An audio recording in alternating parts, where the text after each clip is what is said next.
Well, good afternoon, everybody, and a warm welcome to today's webinar, the second in the Back to Business series of 12 webinars. My name is Megan Rogers, and I'm the manager of Sheep Connect New South Wales, Australian Wool Innovations Extension Network in New South Wales. This series of webinars that have been scheduled for livestock producers offer practical tips to help you rebuild on the back of recent bushfires, droughts, floods, and storms. The webinars are jointly hosted by Meat and Livestock Australia, Australian Wool Innovation, AWI Sheep Connect New South Wales, Integrity Systems Company, New South Wales Farmers, New South Wales DPI and LLS. And they form part of a broader response package that these organisations are providing to support livestock producers during these current challenging times. Our 1 hour long webinars will be held weekly, every Tuesday at 1 p.m. for the next 11 weeks, and will offer resources and support to help those impacted by recent events. Will help you get back to business, hence the name. The topics in the series will inform attendees on livestock nutrition, water access and quality, mental health support services, accessing financial and government assistance, as well as farm infrastructure, pasture recovery, and the redevelopment and rebuilding of your herd or flock. These webinars have been set up as standalone events, so we can directly email you the recording of each webinar an hour after it's finished, rather than waiting until the end of the series for those webinar recordings to be automatically distributed. However, that means that you will need to register for each webinar for each time.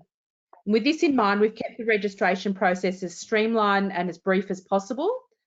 3 questions or 4 questions over and above those of your contact details.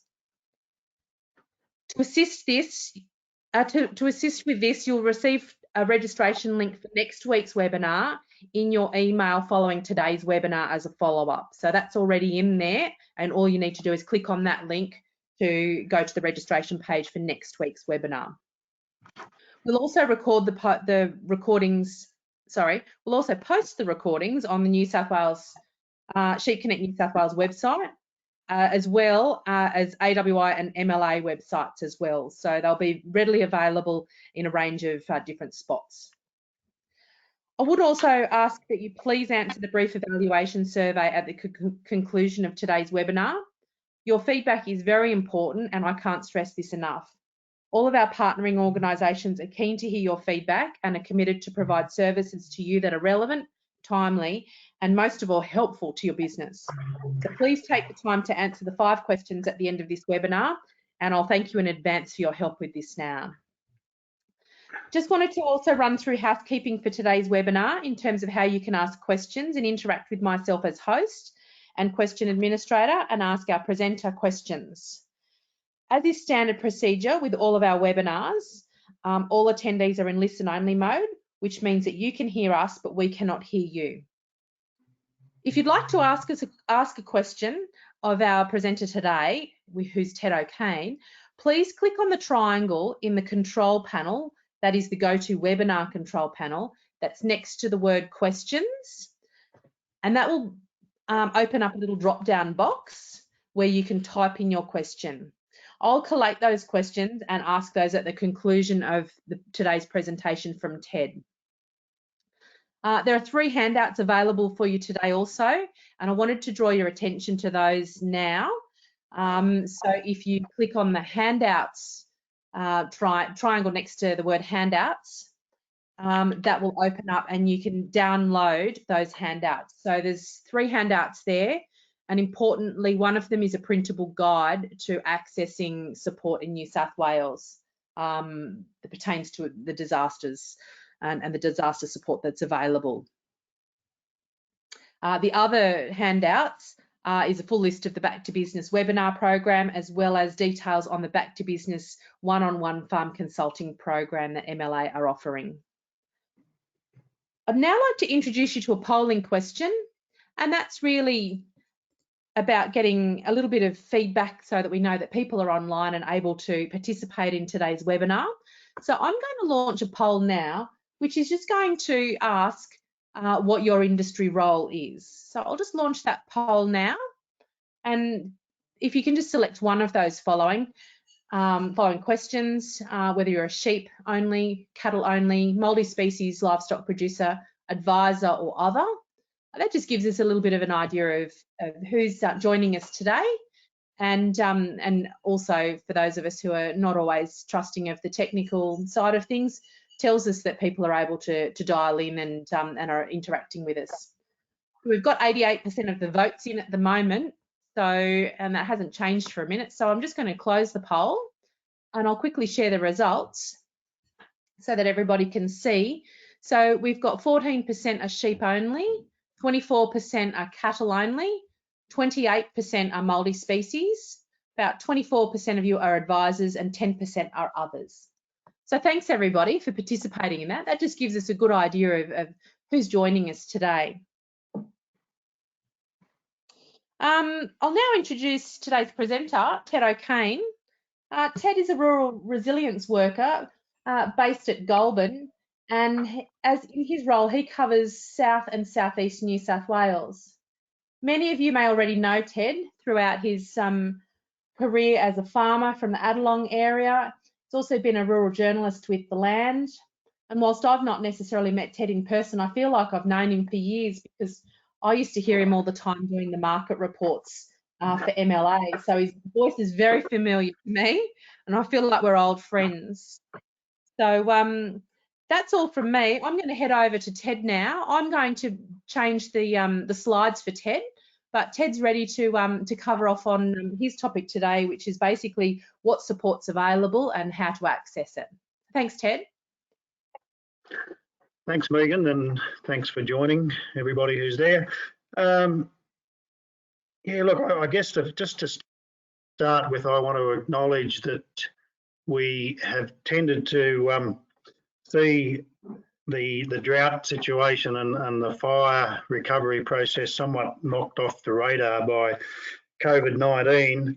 That's left people feeling just a little bit neglected in the bush. Priorities have changed, and they must, I guess, given the seriousness of the virus. But some more support mechanisms are still in place for farmers, and in fact, in some cases, we are increasing them. So I guess that's a little bit reassuring. An example of that is the Rural Recovery Service officers that are being currently employed for southern New South Wales, and I'll talk a little bit more on that later. So today we'll talk about drought and fire, and to a lesser extent some of the other assistance measures, and some of them do cross over. So bear with us, we'll try and clarify it as best we can because it is a pretty complex area.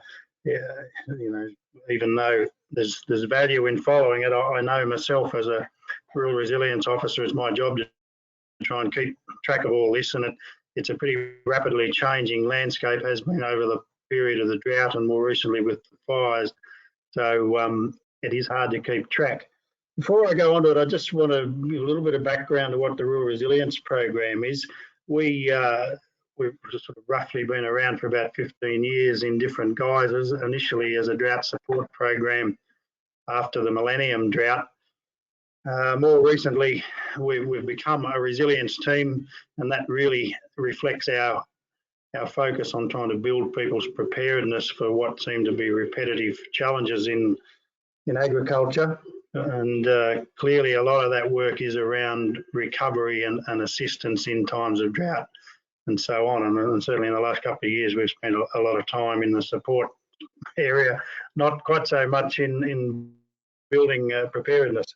But in any event, I guess in a simple way, we're more or less an information hub or a conduit for primary producers to navigate through that rather complex system of support and assistance and try and steer them in the right direction effectively. So I've asked Megan to put up just the link there that'll be sent to you, because this is a starting point, and I guess where the window for farming communities into the rather complex and murky world of what goes on in government, so, and other services as well. So don't hesitate to get in touch with the Rural Resilience Officer who's in your region. Certainly that's what we're there to do, to try and help you through the system. So Megan, we might move on to what do we mean by support and assistance in a general sense. And there's a couple of just general themes I want to touch on there, because while I guess most of the people who are listening today are interested in accessing what support's there, and many of you would have already done so, there's a portion of people who I've met, and certainly in more recent times in relation to the fire recovery efforts we've been doing, who for whatever reason find accessing support not only just a bit difficult from a practical point of view, but personally they don't feel as inclined to do it. And some of the things I've mentioned there on your screen is just reflect what people have said to me or indicated to me why there are barriers to seeking some support.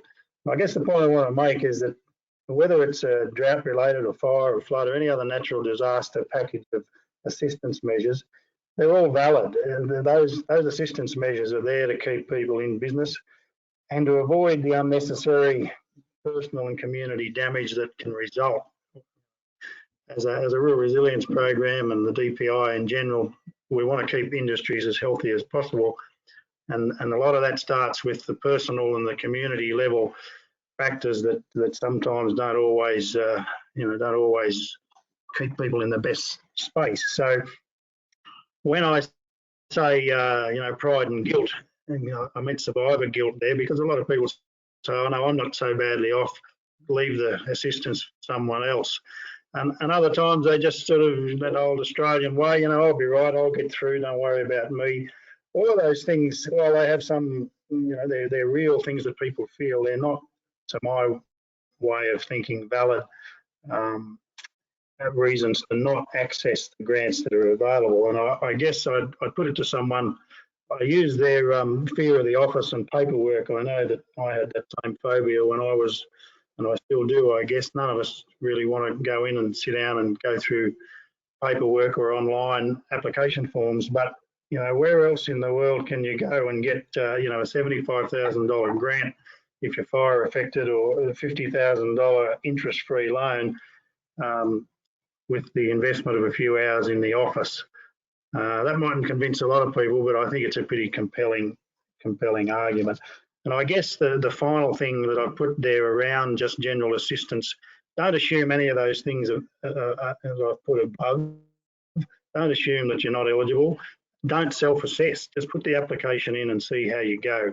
We've certainly seen, I guess, some mixed responses from people, and not everybody is successful. But I'm very clear on that. Don't make up your mind before you put your application in. It's certainly worth the effort. I might get you to flick over there, Megan. So. That's good. We've come up. Look, I guess this is the hardest bit first. I know what farmers are like and what farming blokes particularly are like, and we've struggled in our program for some time to try and get people a little more engaged in the idea of looking after themselves. So when I say personal support, what's that? It really is just simply around our physical and our mental health and our capacity to keep operating in pretty tough times. I think it's probably one of the most important, but also one of the most neglected areas, particularly after a natural disaster or through drought time. And certainly our team sees that on a regular basis, where people do finally cross over that line. And it's frustrating when you know that there are things that people can do, the services that people can access. It's more an attitudinal thing. And while we are getting better at accepting the need for self-care, it's still got a long way to go in my mind. I think we still carry a lot of the burdens of our forefathers and the cultural stoicism that seems to stop us accessing things. So a couple of points I want to make is that if you've been through a natural disaster like a fire or a flood, or you've been through years of drought, which many of you have, there is some physical and psychological damage. You can't avoid that, whether it's just exhaustion or an injury. And certainly stress, chronic and sudden stress are huge issues. So I guess I'd just say, if nothing else, consult your GP, take a bit of time out, take a rest. Because my attitude to this is that if you're not operating properly, then not much else is going to operate well in your business. And the most important resources on your farm are the human resources, yourself, your family and your workers. So don't neglect them, because you know, whatever else is offered, whatever else you think is ahead of you, it probably won't work as well if your headspace is not good. So the difficult one is this, I guess, well-being and psychological self-care. But as I said, it's really a form of stress and trauma. It's very normal. The sort of things we feel after going through the fires and the extended period of drought are really different forms of stress and trauma. And look, these things don't fix themselves. We're not machines. We need some help from time to time. And it's important to note that whether it's acute or chronic stress, stress is one of the biggest impacts on our physical and mental well-being. It affects every system in our body. And importantly, in this context, it does have a direct effect on our emotions and our brain function. We simply don't function as rationally, and our judgment's not as good when we're under stress. So there needs to be some mechanisms to correct that, because the path is not good. And as I say, we see it far too often where people stubbornly persist on a path that's not in their best interest or their families or their business. I guess the point I'd make is that, and I think I may have just made it then, but I've underlined it again, the sort of things that people feel are very normal reactions to an abnormal event. There's no need to feel shame or you know, somehow that you're weaker or lesser because you don't feel so great. I mean, some of my friends from Adelong, as Megan said, I came from Adelong, I was in the very seriously affected by the Duns Road fire. And I've been talking to them regularly and seeing them, and I know that, you know, they are affected, and I'm affected in some respects just by going back and seeing my old farm and seeing the district that I lived in. These things are not easily dismissed, and they can take a long time to get over. The message I would say is that how long it takes you to get over them really depends on how much effort and energy and attention you put on them. And it's very easy to put your own self-care aside.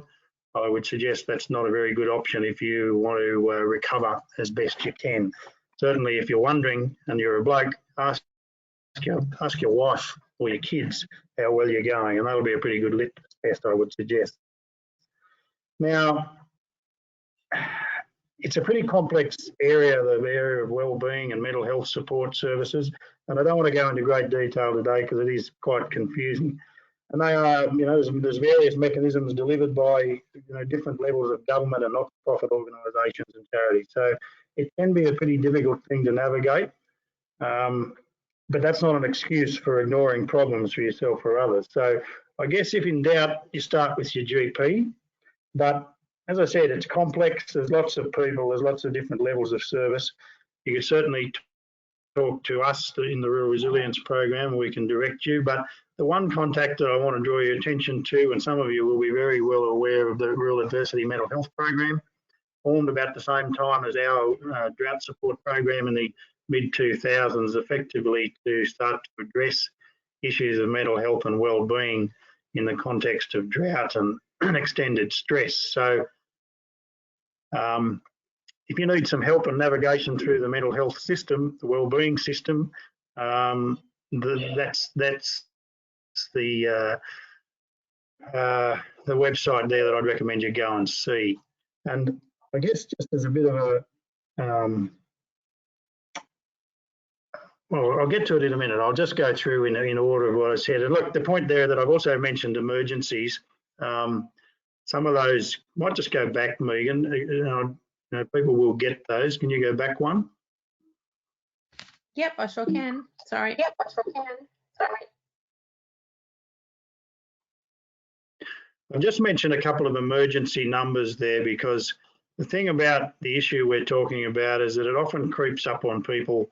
It creeps up on people who are very close to someone who's suffering, and we never know when we're going to come across someone who is in a very critical situation after what we've been through. So while the RAMP organisation and others can help you direct through services when you need it, if you get right to the end of the line, you need to know where to go, and Lifeline and Beyond Blue, and if all else fails, just ring 000 if you're worried about yourself or your family member or a friend. It sounds a bit dramatic, but it has happening, and it is happening, and people need to at least have those numbers in their phone. So I guess the point about it I just want to sort of emphasise is that, as I said before, normal enough reactions to abnormal events, and most people with some effort and a bit of support will move on through this. It may take a long time, but most people recover pretty well, because we are in the end survivors in this situation. But there will be some people who need a bit more help, and sometimes people they think, oh, that won't be me, because they have this vision that it's going to be someone in a white coat and they were sitting out and they'll be psychologically analysed. My experience in all this is that what people really need is just some good information, really clear information about the phases that you're going through, the normal enough reactions. If you can identify things, they make more sense. And a lot of the counsellors, for want of a better word, the people you might see, the mentors, will just help you understand the normal enough responses that you're going through. And that's often enough for people to feel better. And I had a farmer just a few weeks ago just say to me, look, I wasn't going well, but I made the call, and amazingly, I felt a lot better without even speaking to someone. And that's a common enough response. So clearly, don't be afraid to seek help, I guess, is the message. Where am I up to? I guess the one thing I want to just mention a couple of things you can do. You can access these services officially, but there's things that people can do for themselves. And one of the first and simplest things is just get some good sleep. It's one of the most underrated factors that affect our well-being and our ability to function. We just don't make very good decisions when we haven't had enough sleep, and certainly you can't always have control over that. If you've been fighting fires for 2 or 3 weeks in a row, you don't get much sleep, I know that, but you need to catch up and try and reboot if you can. The other thing is simply take a break from everything that's around you. Go away for a weekend, and I know quite a few people have done that and they feel a lot better because of it. I know current restrictions make that a bit difficult, but even if you go and have a camp and, heaven forbid, I was going to say light a fire, I guess some people are still maybe struggling with that notion at the moment if they've been through what I know they've been through. But, go and have a little camp down by the creek or do something a bit different, and keep doing the things you normally enjoy. Keep your hobbies up. Try and do some exercise, do whatever else it is that gives you a bit of a kick. And finally, the thing that is research shows is possibly the most important thing is for people to stay connected to their community, keep socially active. And again, COVID-19 makes this a bit difficult at the moment, but you can still talk to people on the phone, you can still have a laugh, you might be able to see your neighbour over the fence. Don't underestimate how important these things are. And on that note of social connectedness, one thing that we can offer, and I'll mention a couple of funds that are available very specifically for people to access social events. We have, through our Rural Resilience Program, a fund, a Drought Resilience Fund, we've called it, and we've certainly extended it to fire-affected communities. Just money to get people together. Now, I know that that's a bit hard at the moment, but we will eventually get through COVID-19, and people can make applications to do that after restrictions are lifted later in the year, in the summer, whenever. But they're really important that people keep social events on the calendar, and if they plan for them and seek the money, which they can do through me or another Rural Resilience Officer, I think that's one of the best things they can do. There's a few other similar, I think MLA themselves has a community support grant for people to do similar things if they're fire affected. Certainly some primary health networks have some community-based funding for educational and social activities as well. So again, while I'm not going to go into a heap of detail today, these things can be found, and through RAMP or through the Rural Resilience Program, we can put you onto those sources. So I guess now that I've had my little rant about wellbeing, we can probably move on to some of the financial assistance measures. And as the slide says there, go on, Megan. Oh, I was just going to I was just going to say, I think that whilst you might have said that you felt it was a bit of a rant, I think it's a really important part of being able to look after both, the human well-being as well as the well-being of our business. And so I think that they're interconnected in such a way that I think it's a really important facet of looking for assistance for our business, because we need well-functioning humans heading up those businesses. Yeah, no doubt we do. Our head rules just about everything else that we do, and it's about making decent decisions and good judgments. And as I said, if you're not feeling well, that's pretty hard to achieve. But in any event, financial assistance, it's another fairly complex area at the moment, as you would have gathered if you've been applying or watching what's happening. Government response is varied, and there is a lot of stuff out there at the moment, not just through government, but other sources. So I guess today, because it's very complex, I'm going to mention just a couple of really key ones, and we'll have some key websites that'll help you navigate the system and a few key contacts for you. We've got both drought and fire related measures to talk about, so I'll try and keep them as distinct as possible today because they do cross over a bit, and the next couple of maps that Megan might throw up just show you why. This is the drought map off the New South Wales DPI Drought Hub page as of yesterday, showing the different categories of drought. Now, I think I added up the figures that it's something like 92.5% of the state is still in what we would call either drought affected or drought or intense drought, which means that they're still eligible for all the drought measures that have been available and continue to be available. So there's a website that will come out where you can access that. It's got a lot more information. Megan's just screenshotted the opening page there, and you can see it's got a lot of extra stuff around drought-related animal welfare, water resources, and management of drought, and there's documents and things, a mile of stuff you can download through there. So it's a really good starting point just if you want to have a bit of a play on the internet and see where it takes you. We'll link you to a lot of other services. I guess the one other main one, I don't know whether we've got it, Megan, is just the Rural Assistance Authority website. I'll get to it in a minute, but clearly nearly all of the drought assistance measures that I'm going to mention today are administered through the Rural Assistance Authority, and many of you will have already had contact with them through drought transport subsidies and so on. Maybe the next one just brings a bit of clarity as to why this gets a bit complex here. The next one, Megan. I know you've gone to the Rural Assistance Authority. Yeah, there's the homepage there. I didn't realise you'd done that. That's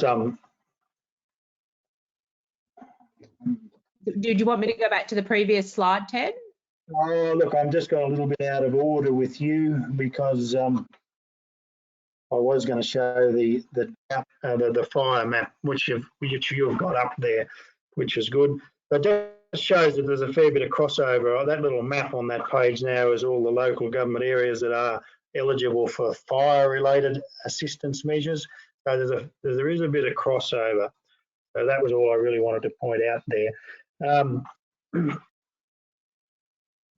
There is a page that you can go to. There's a simple little template of all the stuff that is available through the Rural Assistance Authority for both drought, fire and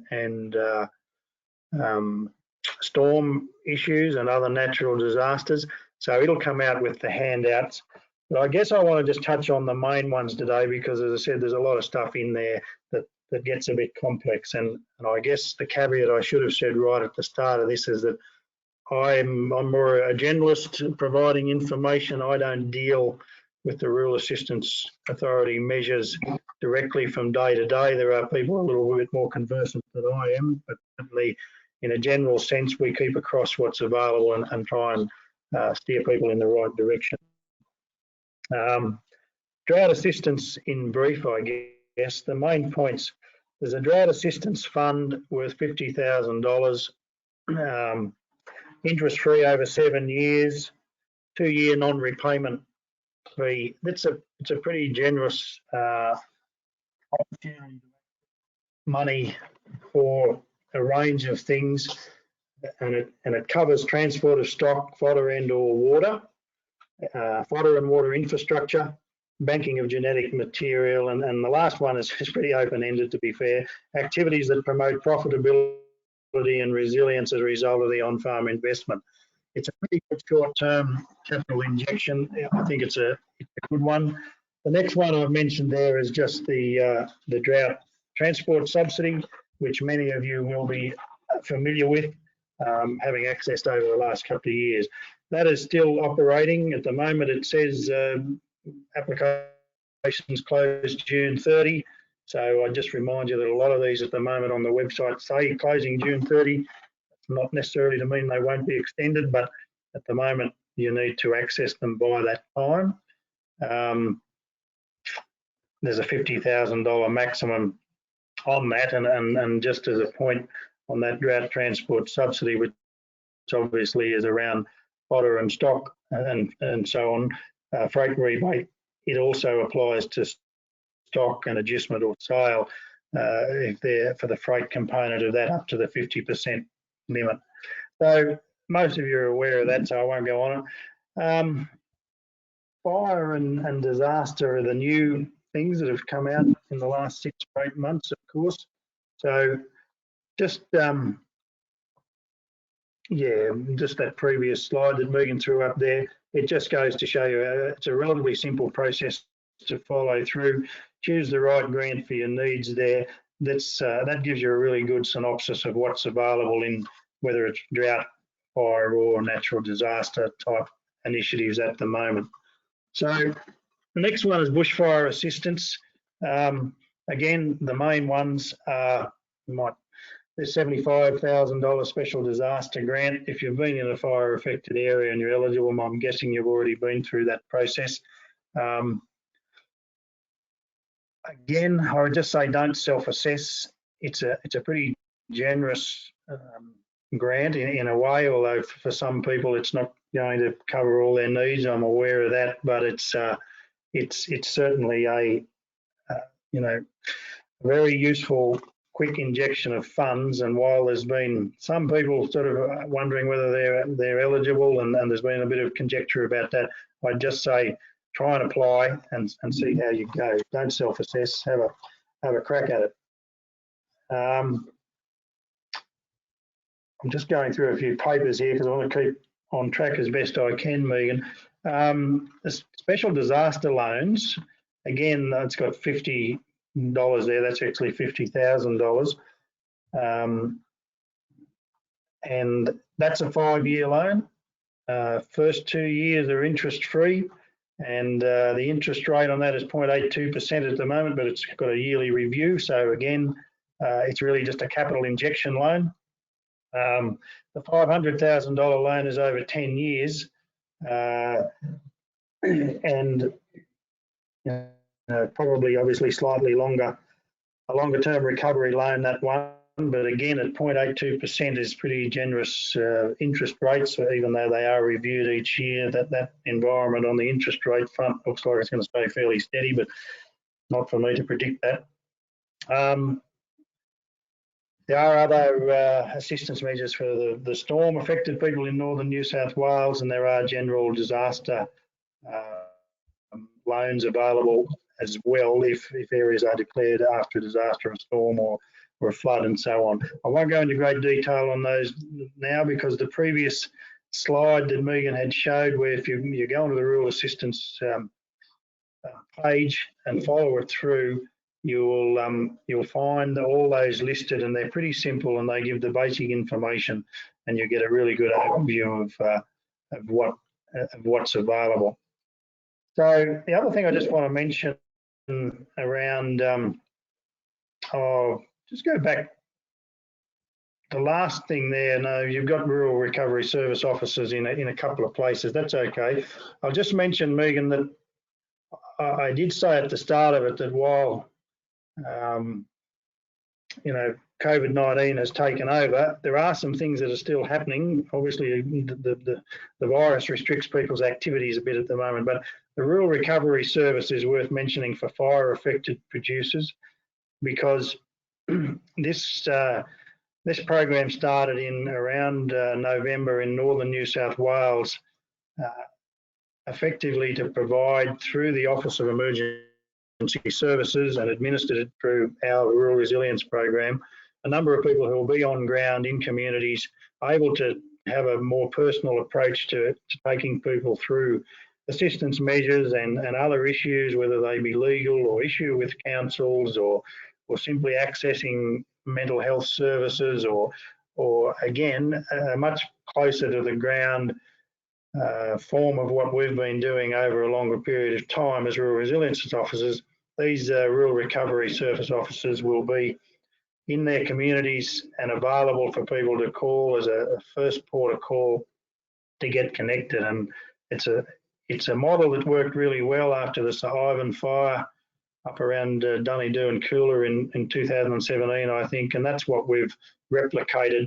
And as you can see on that map, as the fires spread down, we had to replicate it a couple of times, and we're currently recruiting for people in southern New South Wales on the coast, up around the Southern Highlands and down in that southern slopes and tablelands region that were affected. So I think that's a good thing. Unfortunately, timing's not great because they will be a little more restricted by how much access they can have to people, but we're all dealing with that challenge, as we can see here today, where we're online and looking at computers, which is probably the world for the next few months at least. But anyway, we can't do much about that, but those people are around and they're at the end of the phone. So in due course, those positions will be filled. Enough on that. The next and probably one of the last things, just around websites and where you can go. I'm not sure what you've got on your next screen there, Megan. Yeah, maybe just go to the next one, Service New South Wales. I wanted to draw attention to what they offer, because some of the previous assistance measures I mentioned there, the grants, the fire-related grants and loans, are also available to small businesses. Now, most of you today are probably primary producers, but some of you may be small business operators, and the $50,000 and the $500,000, and I think there's a $50,000 grant which is available to small business operators. The way to access those is through Service New South Wales. Now, Service New South Wales obviously runs all sorts of government services, not just in relation to these grants. So there's a lot of other stuff to be accessed through that site that are cost-saving measures. They're basically called cost of living measures. There's a whole host of rebates. They say there's something around 70 that as a household people can access. So I'd really recommend people go in there. The other function in that site that I'll just explain and mention, which is really useful in relation to disaster issues, disaster services, not so much drought, but in relation to fire. If you go into the Service New South Wales website and click on their internal search button and put bushfire in, first thing that comes up is Bushfire Customer Care Service, which is the link that Megan's put there. There's a thing called the Disaster Assistance Finder. It's a great mechanism to just do a quick questionnaire around your circumstances, whether you're a primary producer, whether you've lost stock or buildings, etc. Quick questionnaire will then open up a whole range of service measures or assistance measures that you could potentially be eligible for. It's a really quick reference. So I guess I've written here on my notes, think of a large rabbit warren. It can take you down a lot of holes, but at the end of them, there probably is something that you might be able to access that would be helpful in your recovery. So a little bit of a process, but it's well worth it, and it's a pretty easy to use site. So I'd highly recommend that. And I guess to summarise everything that I've spoken about today, there is one other document, I guess, and the handouts are going to provide that. it's a go to that next slide. Just that printable guide I'm talking about, which is a DPI document that we've put together over the period of the fire period that pretty much covers everything that's available, at least everything that we know of, in one printable handout. And it gives you a lot of phone numbers for legal, charities, certainly all the things I've mentioned today, all the websites. It's a one quick guide, and it's a really useful thing. So that's just about it, except that one of the best services that I can recommend, as I said, we're generally collating information and steering people in the right direction. In the context of recovery measures, drought or fire or flood, the Rural Financial Counselling Service is an incredibly valuable free service for farmers to access. And while they're pretty run off their feet at the moment, they have put on many more staff in recent times in regions to service all those affected, all those trying to access the measures that I've mentioned, and a whole host of others. And I think they're probably the best reference point. People want to talk to someone on the phone. They're not so familiar with searching web pages and things. Get on and find your local rural financial counsellor. It's a very comprehensive and useful service, and I guess I'm putting them in a bit to say that they can probably help you fill out some of the application forms as well. Although the caveat to that is with everything, they'll probably only be able to do it on the phone at the moment, because they're also limited by their by COVID-19, where they can go and who they can see. So really, that's about it that I wanted to cover off, Megan, and I think we've probably gone long enough. Ted, thank you. And I think we've now got some time for questions. And there's a couple of comments starting to roll in. But I guess I just wanted to say, I think the rabbit warren analogies really summed the situation up. There are a lot of, different, pathways that we can take to access what's available as support. I've just currently put up the Back to Business one-on-one farm support for fire affected producers up. That's an MLA program, and at the bottom of that flyer, if you like, that's the picture there, are the contact details for the state coordinators. So I'd urge you for those who are tuning in who are fire affected, to have a look at that, I guess, source of support. And that can give you very much, one-on-one specific advice and consultancy services for your own business.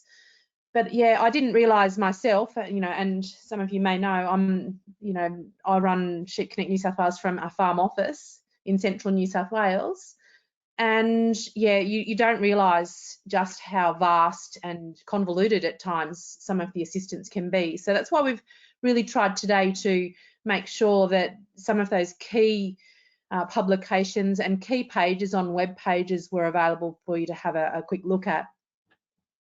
Quite importantly, was Ted's advice to really not self-assess, and to make sure that when you're looking at seeking some assistance, that you're not self-assessing and putting it in the too hard basket. So I guess it's a little bit like many of us at the moment have got, everybody at home. Some of us are homeschooling, and I can say with a fair bit of personal experience here, the hardest part about getting started is to take the first step when it comes to homeschooling and recalcitrant students. So, once you take the first step, you'll find that there's a lot more information and things are a little bit easier.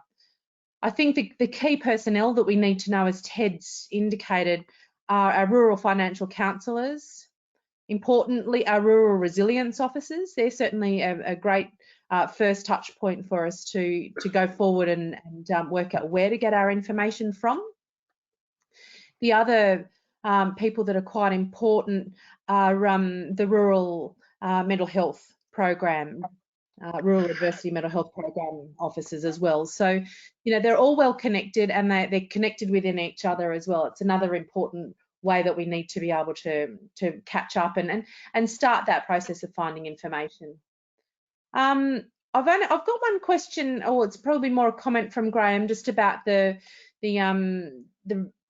disaster loans, and I guess it's just a point of, you know, just a comment saying, you know, it's an important comment with his perspective, saying that research has shown that debt has the largest impact on farm business risk. And I certainly don't think anybody would disagree with that, Graham. It's, you know, debt is important, and, you know, that's where our rural financial counsellors come into play as being really important. Got another. Can I just make a comment, Megan, on that in relation to the back to business, particularly in fire affected regions? Look, no doubt nobody wants to take on more debt, but you know, sometimes that's just inevitable given what people have been through. And the back to business opportunity through these consultancy sessions is a really good way to get some expert advice that would otherwise cost you a fair bit of money. I think they're worth, you know, 3 one-day sessions, it says there, so that could be $5,000 or $6,000 worth of consultancy fees. And you know, I don't think people should underestimate the opportunities that might be unearthed by a second valued opinion and assessment from someone who's, you know, close to a lot of businesses, to see whether you know, they can service that debt if they decide to take it on, or whether they need to take it on at all. So I'd highly recommend people, if they've been in fire affected areas, to register for that. Yeah, I think it's a really good initiative. Thanks, Ted. I've got another question for you, and this one's for you, Ted. Comes from Emily. And Emily asks, I know the Rural Resilience Program generally runs a lot of face-to-face programs, but are you planning any of these to be offered in an online format for interested producers? Well, look, we're certainly talking about it. In the last week or so, old fellas like me have become somewhat challenged by the technical world out there, because we don't normally do that. We prefer to work face to face. But yeah, look, we are looking at how we can possibly run things. I guess the limitation on that is that sometimes farmers aren't that keen to and haven't got great internet access. But look, we're not ruling it out. We've just got to work out how we best go through that process and see how well the systems work. We're using them internally, and you know, they've worked okay, but they're not, you know, they're not seamless processes. So we'll be having a look, and if someone wants to call me and say they've got 4 or 5 or 10 people or however many that want to do something online, we'd certainly look at providing it if we could. Excellent. That's great. I guess at the moment we're all pretty busy adapting to an online world going forward. Emily says thanks, Ted, for that that information, and yeah, we're all scrambling, hoping that the internet's not going to let us down with all this online activity that we're doing. And yeah, so we've got, you know, Zoom meetings and, you know, webinars and other Zoom meetings in this household at any one time. So yeah, we've got certainly some interesting times ahead in terms of how we adjust and adapt. And I guess part of the way that the Back to Business program has adapted is, yeah, we've gone from face-to-face events to online webinars, with the idea to provide our attendees with the same information and probably an expanded repertoire of information going forward. I don't have any more questions. So Ted, I'll give you the opportunity to give us our last comment. Well, just in relation to that last question around online stuff, I know it's not everybody's preferred method of communication, but you know, we talk about social distancing, which in some ways not quite the right word in the context of what I've been talking today, because we need to stay socially connected, maybe physically distanced, but not socially. And I know during the fire, there's a lot of community activity that set up, you know, amazingly quickly to get you know, groups, WhatsApp type groups operating and keeping informed of what's going on. You know, that was in response to the emergency that existed, but the longer term haul of recovery, I think there's there's plenty of smart people out there who can learn how to connect relatively easily with their neighbours and their community of interest people. Whether it doesn't have to be through organisations like ours or yours or MLA necessarily. I think people can do some stuff if they have that capacity, and I'm sure plenty do, because I've seen them operate. And as you say, the school kids are now doing it.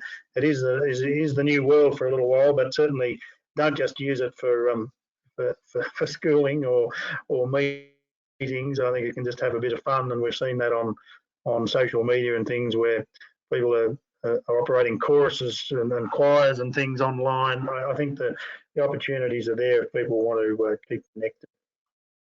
Absolutely, Ted. It's funny, we sold some sheep today at the local sale yard, some lambs we put in, and yeah, we were able to quickly tune in, watch them sold, and yeah, so it was all videoed live. So yeah, it's a whole new world and a whole new way of doing business. So I think we might wrap up there, and I guess I just wanted to thank you, Ted, for your insights today in what's a really complex area for all of us to navigate. And today really honed in on particularly how complex and nuanced some of the pathways are to find access to some of those sources of assistance. But it's really important that we do look out and seek that assistance. Your insight's been really valuable and no doubt helpful to everybody who has joined in today. I wanted to thank everybody who has joined us today. There's certainly been a good level of attendance, and people have stayed online for the entire webinar, which is great. And a couple of final reminders. So please answer our evaluation questions and let us know what future topics you'd like to hear. Don't forget to register for next week's webinar, and that's really important. So the link will be coming straight to your email inbox an hour after today's webinar. I also wanted to let you know that fresh off the press, and this has come through as a text message while we've been online today, are the Back to Business podcasts. So we've just started to release those. And if you subscribe to that, then that'll automatically come into your podcast little folder on your whichever device you're getting your podcasts from. And the way to subscribe to that is to go to Sheep Connect New South Wales. They're in their own little series, but they're under at the Sheep Connect New South Wales podcast account. So we'd love for you to subscribe to that. And again, that the recordings or amended recordings from webinars will be put through in that series. And again, for our attendees, thanks for your time today. We all know how busy you people are. We appreciate the time that you've taken to find out the information that Ted's presented today. And so in closing, I just wanted to, on behalf of Meat and Livestock Australia, Australian Wool Innovation, AWI Sheep Connect New South Wales, Integrity Systems Company, New South Wales Farmers, New South Wales DPI and LLS, best wishes to everybody and a good afternoon to you all. And we look forward to catching up with you next week. Bye for now.